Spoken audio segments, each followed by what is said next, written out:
হৰি নাম ৰসে বৈকুণ্ঠ প্ৰকাশে প্ৰেম অমৃতৰ নদী শ্ৰীমন্ত শংকৰে পাৰ ভাঙি দিলে শ্ৰীমন্ত শংকৰে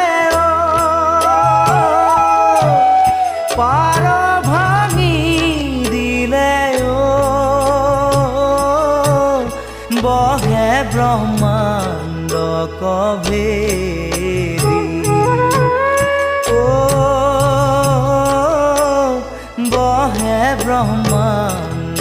কভেদি গোবিন্দৰ প্ৰেম অমৃতৰ নদী বহে বৈ